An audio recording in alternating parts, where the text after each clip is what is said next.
Hey, this is Al Bain, and I'm going to try to do what I call a brain dump while I'm stitching up this guitar strap. Okay, so at this point, my guitar strap is all laminated together, it's all prepped, all the landmarks are ready, but none of the holes are punched because I don't like them interfering with the end result. Okay, so I do a little stitch perimeter path with a erasable pen, and I pre-draw the landmarks so that the stitching can get done fairly accurately. I mean, it's a human error thing, so it's kind of hard to get everything perfect, but we hedge our bets by lining it up with the little pencil marks that we can stitch on top of.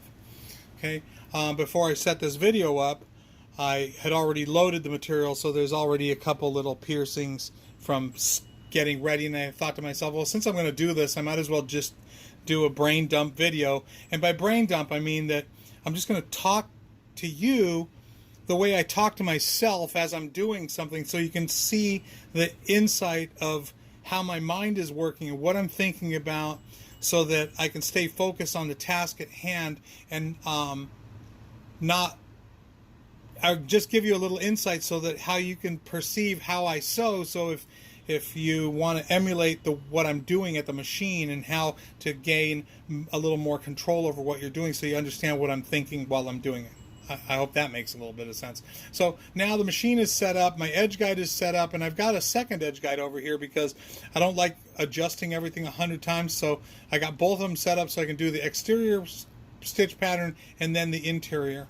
So the bobbin is freshly changed. I know that. I just did it just before starting the camera up, and the bobbin thread is loaded up, but if you notice, the needle thread is outside of the foot, so the setup is not completely threaded, so I have to make a conscious effort to get that needle thread through the inner presser foot. Otherwise, when the take-up lever pulls against my hand holding the thread, it's going to bend the needle, possibly hitting the inner foot or the feed dog and breaking the needle. So we want to make sure that that thread is going through that foot to prevent any potential hassle.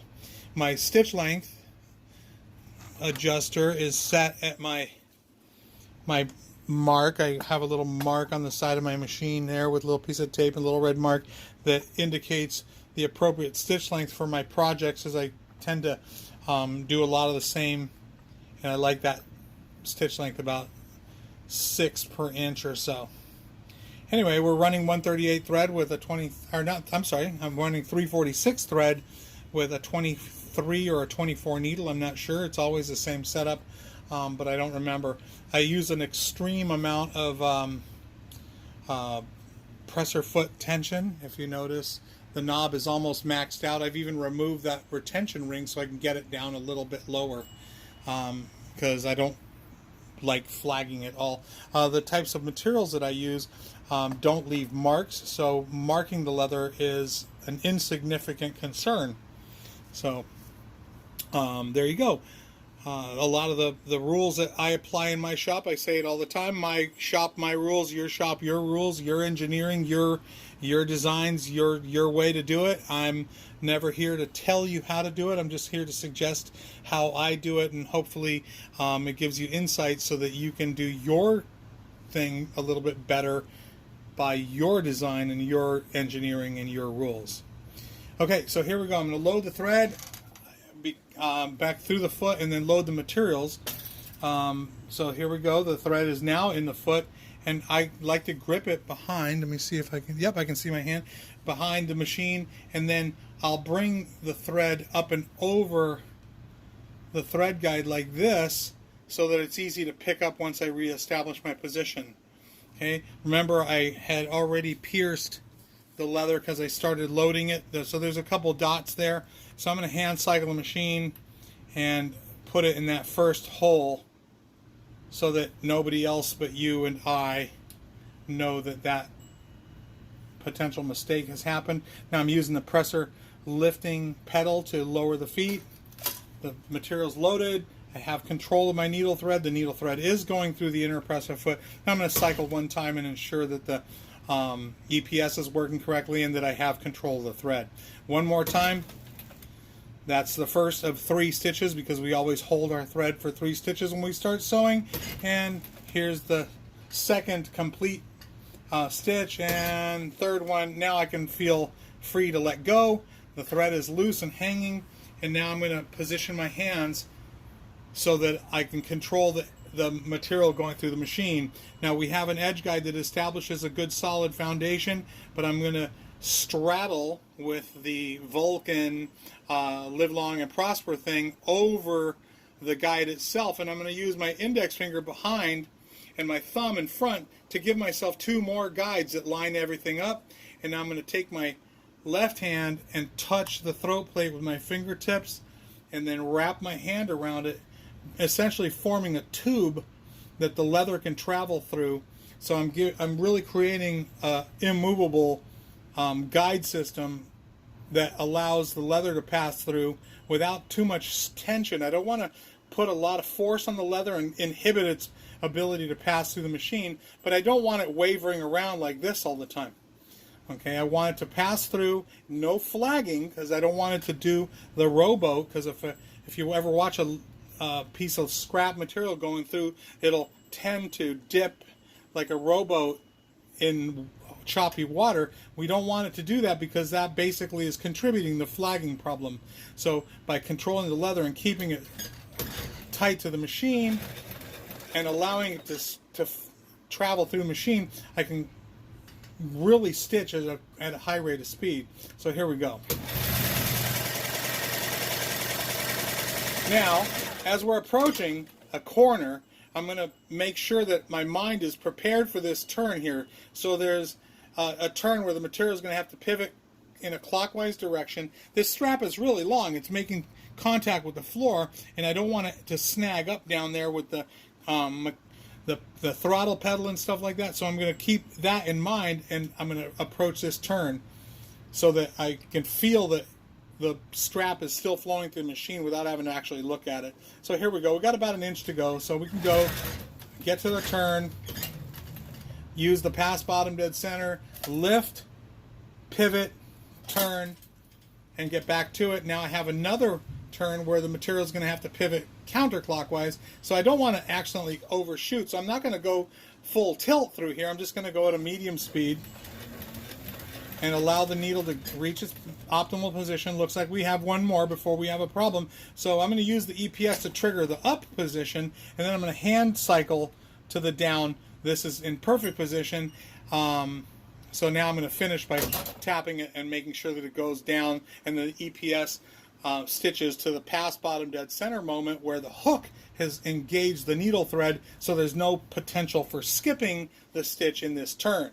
Okay, I'm going to use the foot pedal to lift the presser feet, pivot my material so now it's in line again, lower the feet, reposition my foot so that it's on the ground, not on the pedal, while I'm positioning my hand in the danger zone, positioning my right hand so that my fingers establish their edge guide. My left hand is still in its position that is going to facilitate a long straightaway seam. I'm going to engage the mechanism one time to ensure that I've gotten through the corner, and then here we go.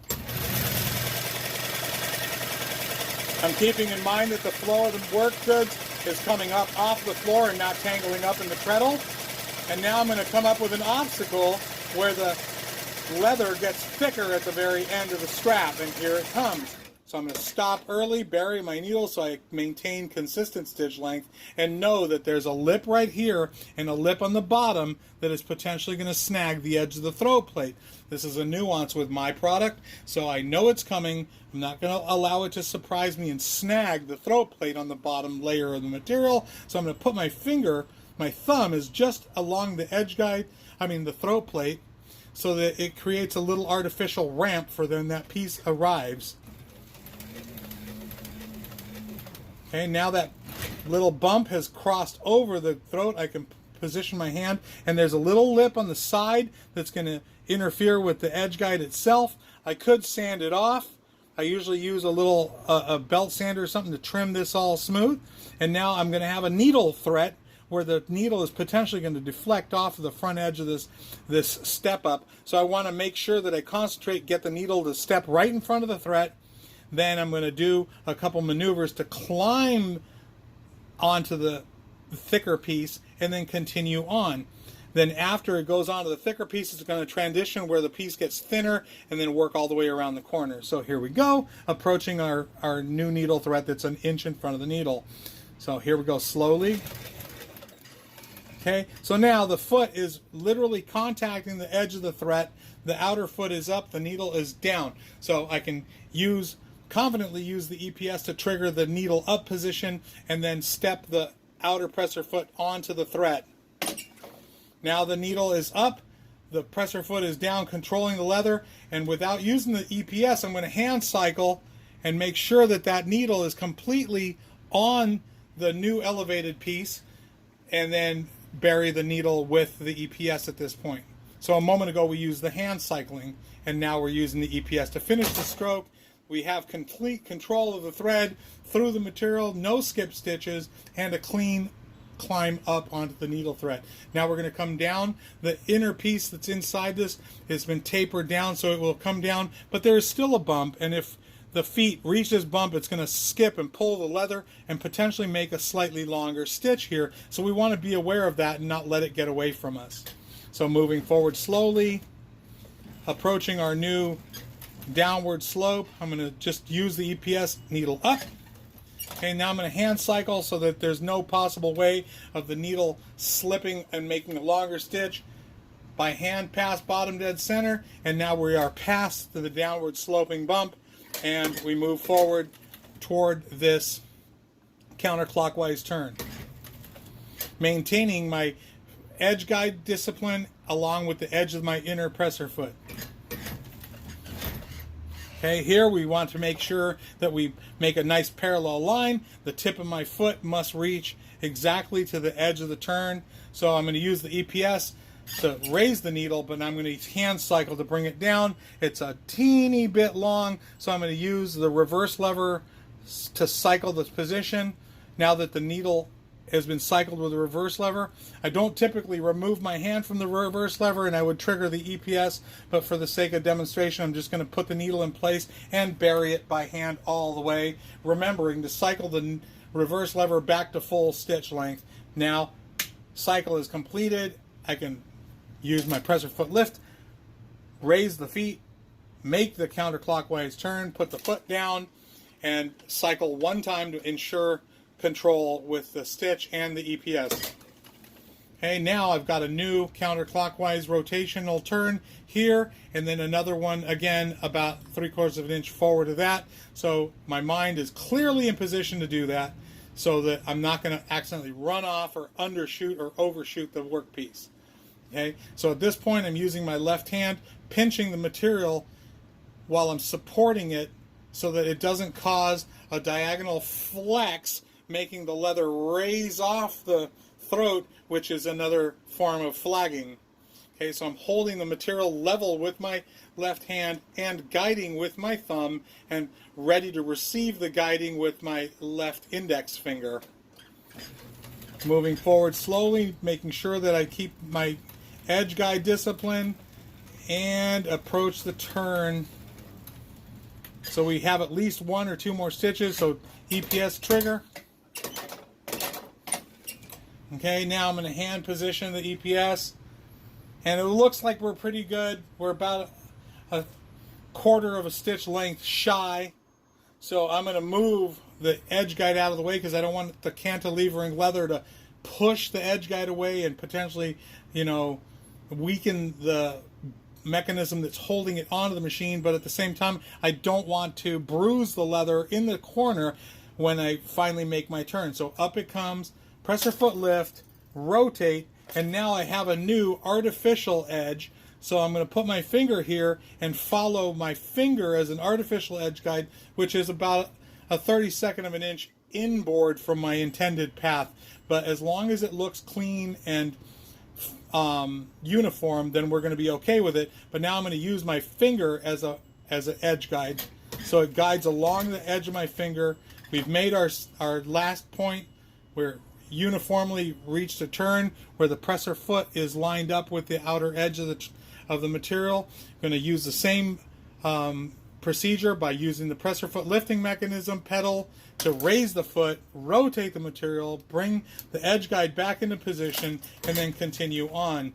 We're going to have another corner here and another rising needle thread and then another descending step. So all those things are present in my mind as I move forward.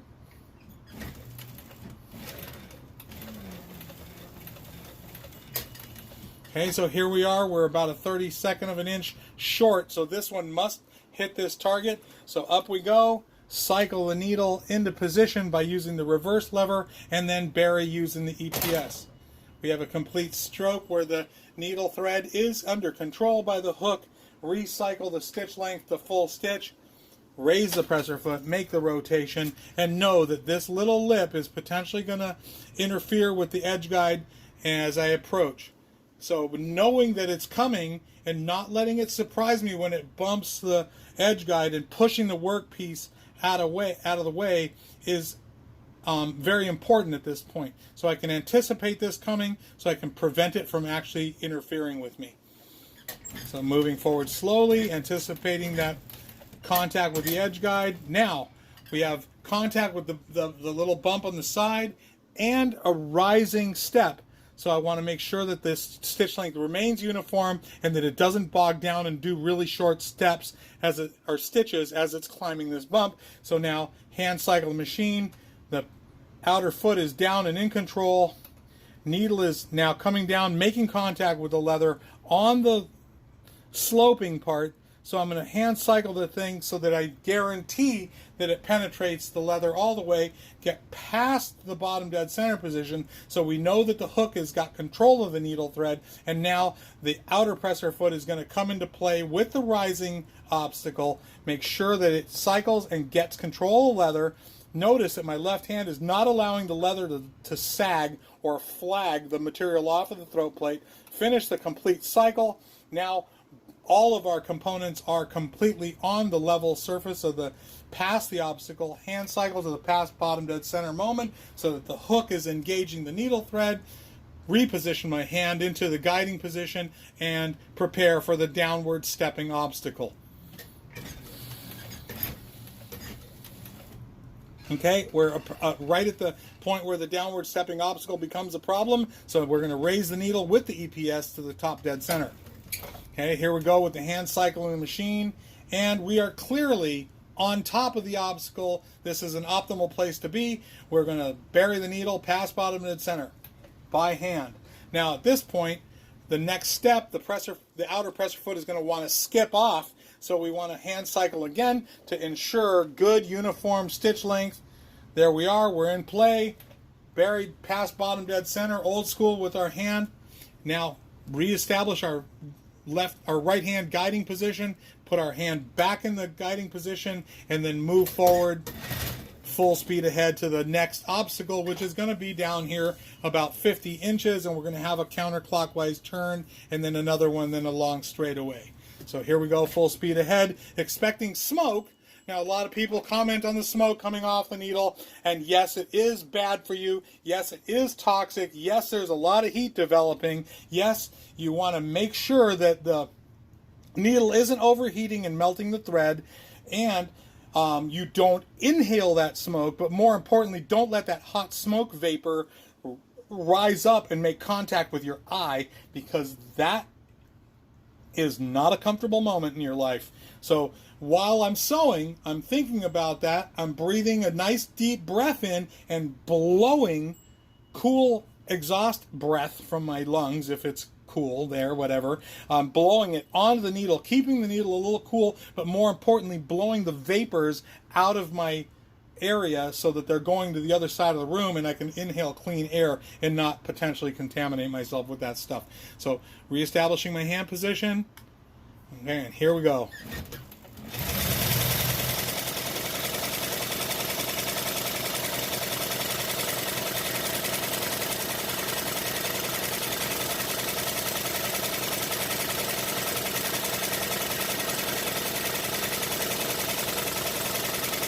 Okay, remember we mentioned that counterclockwise obstacle? Here it is. I'm going to turn about a 45-degree turn in the counterclockwise direction, but I want to make sure that the tip of that foot lands right up to the edge of the material. Okay, so there's the last stitch before the turn. I'm going to use the EPS to cycle up, hand cycle down. Looks like it's going to land in the perfect position. Finish the stroke with the EPS, because the benefit of the EPS is that the hook has completely engaged the needle thread and we're not going to skip the stitch. Use the presser foot lifting pedal. Up it goes. Rotate, lined up directly for this next little 2-inch straightaway, and then preparing for our turn, which is going to be a clockwise, but we don't want to overshoot or undershoot, so we know it's coming, it's clear in our mind, and here we go forward.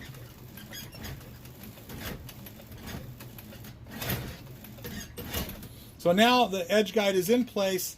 I'm going to cycle up, bury my needle perfectly positioned, bury it past bottom dead center by hand. Now lift the presser foot, make my little 45-degree rotation. Now I've got about 18 inches of straightaway. We can get moving toward the goal.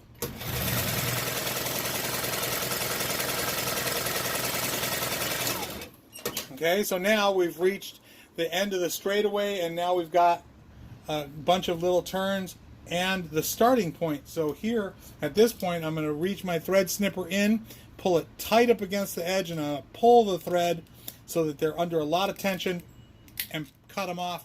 And now we've got a tiny little thread, but that will get buried into the tack at the end here. So just be mindful of that, and we want our target to land our last needle as we approach this right in that hole, and it's going to disguise most of that thread. So our new intellectual puzzle is to want to land the tip of the inner presser foot right at the edge of this. So we're not going to step on the gas real fast. We're keeping that obstacle in mind. I'm pinching the left piece in my hand to keep it from sagging sideways. See, so that it doesn't flag raising the material like this. We want to keep it tight to the throat plate and move on. Okay, so we got a couple more to go. See my left thumbnail? And cycle up with the EPS system, hand cycle, and we're in perfect position where the needle is in contact, the leather is in contact with the throat. Drop the needle all the way past bottom dead center with the EPS, one tap with my toe. Okay, so next cycle in the process is going to be raising the presser feet with the presser foot lifting system. Up it goes. Mental note, we've got a tiny little 2 corners to negotiate. I want the tip of my foot lined up with the edge of that cut. Slowly moving forward. Notice my right hand thumb is holding down with the tip of my fingernail. I'd rather have the needle pierce my fingernail than my skin. Okay, so now we're clearly at the end of the control point with my thumb. I can't reach anymore. So now I'm going to use the EPS to raise the needle all the way up. I'm going to reach over to the hand wheel, cycle. Then presser foot is still about a 32nd of an inch away. I'm going to bury it past bottom dead center, swing my edge guide out of the way, and build my artificial edge guide with my finger. Okay, looks like we're only going to get one good stitch here. Cycle with the EPS. It's up, holding the workpiece clearly down with my left hand. Look how much tension is in my index finger and in my thumb, but how my thumb is nowhere near the danger zone under the foot. Okay, so now here comes the feed dog coming up, the leather getting pushed up, and our needle is in perfect position for our turn. Cycle all the way past bottom dead center, never getting my finger under, but it's always in the vertical, so if anything makes contact with my fingernail, it's going to push my hand out of the way rather than suck it up. Okay, now we're in the past bottom dead center moment where we're permitted to pivot our goods.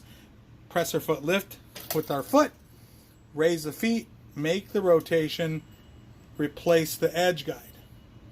Okay, now we have a new target where this is going to be the point of the turn, and again we're going to remind ourselves that the tip of the foot must reach this edge. Forward moving.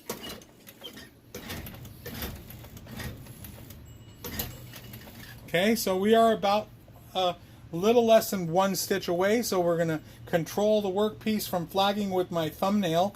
I'm going to keep it from sagging with my index finger, and now we are going to be too long. You see how the presser foot is overshooting the edge? So I'm going to cycle with the reverse lever so that the presser foot is lined up exactly with the edge and pierce the material.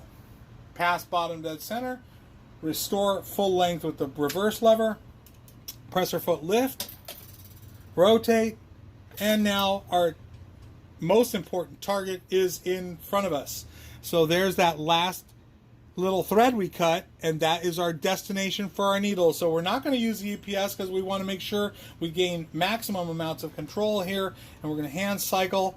And now, looking with my vision coming from the left toward the right under the foot, I can see that the needle is clearly in perfect position. Now that it's touching the top of the leather, I'm going to cycle the UPS. I'm going to position the strap where it's going to feed clearly after that 180-degree turn and move up 5 stitches and overlap tack.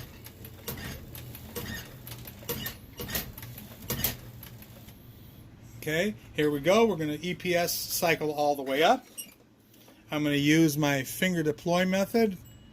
Let me see if I can do it for you. I can't position the camera, but I'm going to raise the presser feet, finger deploy the thread out, pull the workpiece out, and then trim away.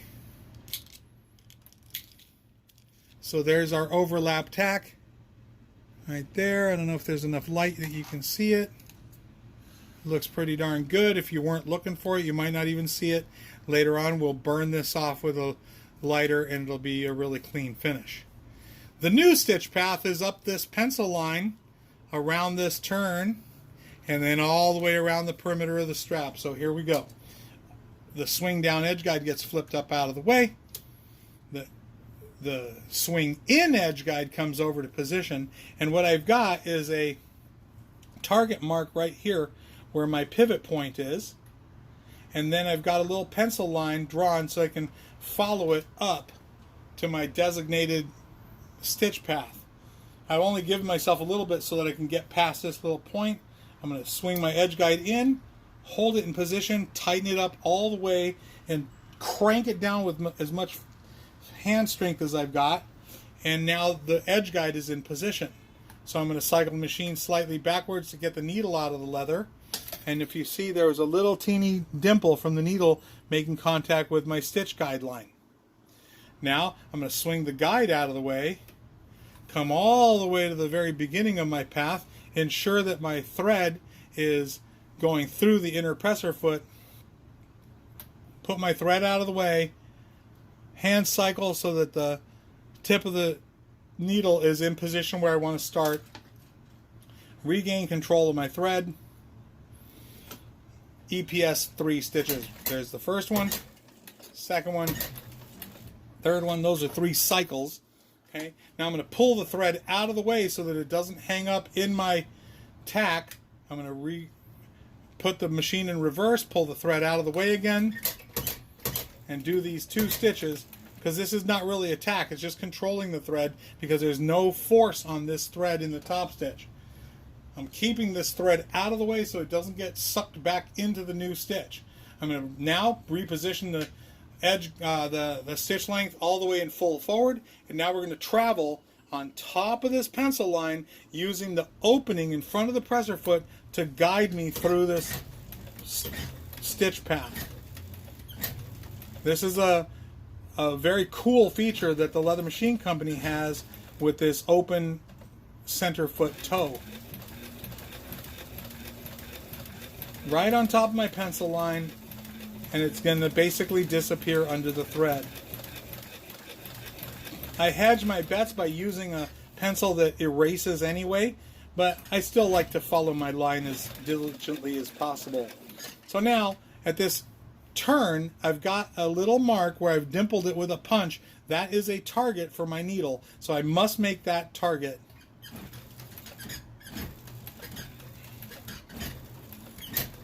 Okay, so now we're about 1 stitch ahead of the target. Use the EPS to raise it up, hand cycle, and the needle is made a perfect distance. Bury the needle, raise the presser foot using the pedal, and keep my foot lined up right on top of my pencil mark. And if you notice, there's another drill point or notch point right there, so that's the second target. Okay, so right on top of the pencil line with my needle, disguising my pencil with the thread, continuing on and insisting that I get into that target point. So I keep this target very visible in my mind's eye so that I don't accidentally overshoot it. Okay, so here we are, at least one stitch in front of it. Raise the foot, hand cycle, and perfect position with the tip of the needle in the hole. Okay, so now nothing has happened with the reverse lever, but I'm still checking that it's in full stitch length.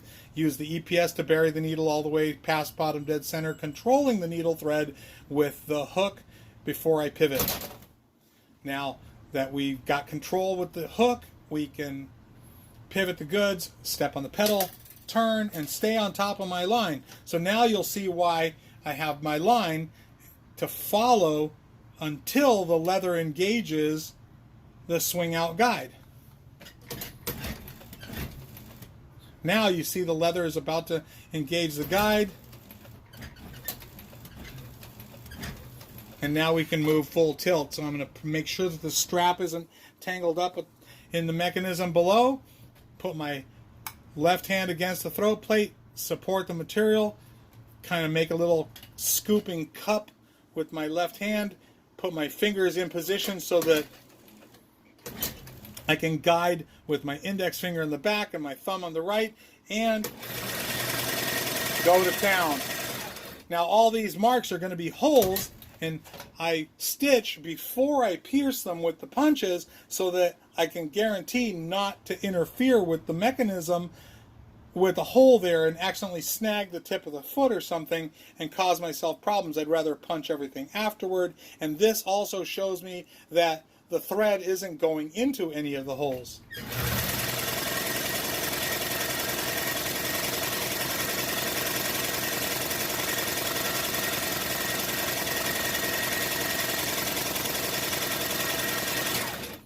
Same as before, we have our piece that has a lip on it, a needle thread obstacle, and a lip on the bottom, and the lip on the throat plate itself. So we're going to keep that in mind. Now we have two more little pivot points right here. We're going to make sure that we target those as we approach. Can you see the little dimples there? So that's my target before my turn. Okay, up goes the needle. Down comes the stroke. We're a little bit overshot, so I'm going to reposition with the stitch length regulator, bury it right under my target, past bottom dead center, ensuring that the hook has got the needle thread, cycle the reverse lever to full length, move the edge guide out of the way, and come back to my new target. The pencil doesn't draw on this kind of leather too well, but I can see the burnishing from the pencil rubbing back and forth, and here's my new target. So here I am, staying mindful of that with my obstacle in front of me. So up goes the needle. Okay, now I'm going to hand cycle, making sure that I stay on my stitch path. The needle thread, the needle is in front of the obstacle. The inner foot is going to climb onto the obstacle. The outer foot is rising up. The needle and the mechanism are pulling the leather back. And as see how the leather got pushed back by the presser foot stepping on the obstacle? So I'm going to raise the foot a teeny bit and put it in position. There we go. We're going to have an odd length stitch there, but better than a broken needle or a skip stitch. Okay, so now we're clearly on top of the obstacle, and here we go. Now there's my final target. It should reach perfectly. There we go, right on the money, past bottom dead center to ensure that we have hook needle thread control. Make a 180-degree pivot by pressing on the foot, lifting pedal, turn, lined up with my new target. There's my dimple and a downward stepping obstacle. So keeping that in mind, I don't want to overshoot the obstacle and lose control of the material.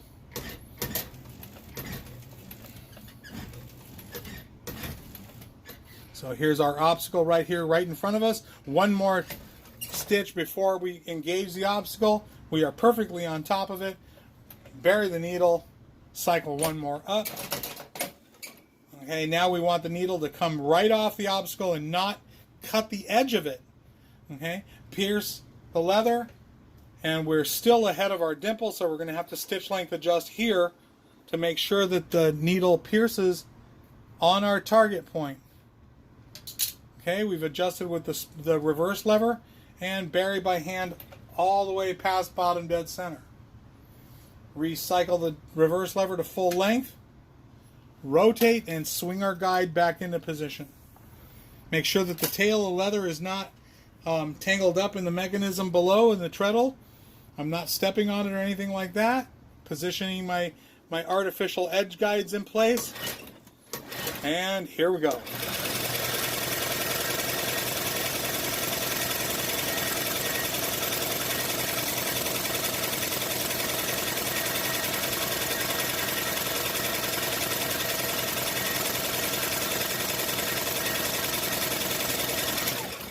So now we're approaching the end of our path. Here's my stitched line with my pencil because the edge guide is going to move away and we want to continue this decorative pattern. So now we're lined up right in front of it. We're going to use the open toe to follow our line. The edge guide is still in contact with the leather, and now the next stitch will be off, so we might as well just swing it out of the way and give ourselves more room for our hand. Okay, there's our target dimple. We're going to cycle all the way up with the EPS system, hand cycle down, and we are perfectly lined up with our dimple. Bury with the EPS, press our foot lift with the pedal, cycle the material into the turn, lower, and be mindful of the pencil mark and the open toe.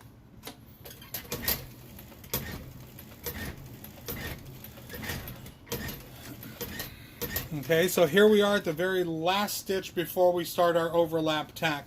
So there's that target point that we want to cycle to. So I'm going to use the EPS to cycle the needle all the way up. Now I'm going to hand cycle and make sure that my needle reaches that point, and it's just a teeny tiny bit short. And if it wasn't for demonstration purpose, I'd probably just bury the needle, but I'm going to cycle forward about a 64th of an inch, hand cycle, bury the needle, make my rotation, and then move forward 5 stitches. 1, 2, 3, 4, 5. And because there's going to be 2 grommets right here, maybe I'll come out to 7 or 8 so that the grommets themselves can hide any potential fur from the cut thread. We've reached the end of our piece. I'm going to cycle the needle all the way up, use my finger deploy method, pull the workpiece out, raise my needle thread up, clip close to the leather, turn it over, pull the fur fuzzies to the back side, clip it free, and then come back with a lighter and clean this all up. Alright, this is your friend Al Bain for Leather, and we only ask one thing, and that is that you please pay it forward. Okay, so here's our finished workpiece. We've kind of skipped ahead and finished it without shooting any video, but here's some detail of the upward step. There's that one stitch that got a little further away, and then the one that kind of got pushed away, but you can't really tell that there was a machine hiccup there. Okay, we end up like leaving some of this stuff on here. Nobody really sees it. There's my pencil marking. We wipe it away, it just disappears over time. So there's the stitch path kind of covered by the edges of the grommets a little bit. This guitar strap is custom made for Dario Larina from a band called Black Label Society. He's really tall and really long arms. He plays a really low flying guitar. So this one's custom for him. There's our pivot point with our top stitching, and then there's our overlap tack that we did there at the end. The grommet doesn't quite hide everything, but if he puts the buckle over it, you'll never see the end of the leather there, and or the fuzz from the cut. We use a double prong harness buckle. Obviously we use a little metal loop, and then this is the tail piece. And I still have to melt this stuff off. There's the last trimmed off thread. The back of the leather too, we still have to do a little burning. And the Albane for Leather logo just happens to be upside down in perspective with the camera, but it's a laser etched piece of leather that our good friend Mike from Texas Leather Works makes for us. It's a piece of veg tan that's been laser etched, and then there's our tail piece. Anyway, this is your good buddy Albane for Leather. Well, little insight, there's a pattern that we're making for another guitar strap for Dario that'll get done tomorrow. I doubt that I'll show a video of it, but the brain dump video, the insane workings of the leather man's mind. All right, I hope you find some of this information interesting. Sorry about the crappy camera work. It's kind of hard to sew this stuff and point a camera. I bought myself a little tripod to help out, but as things progress, we'll probably get better at it, at videography anyway. Anyway, please pay it forward.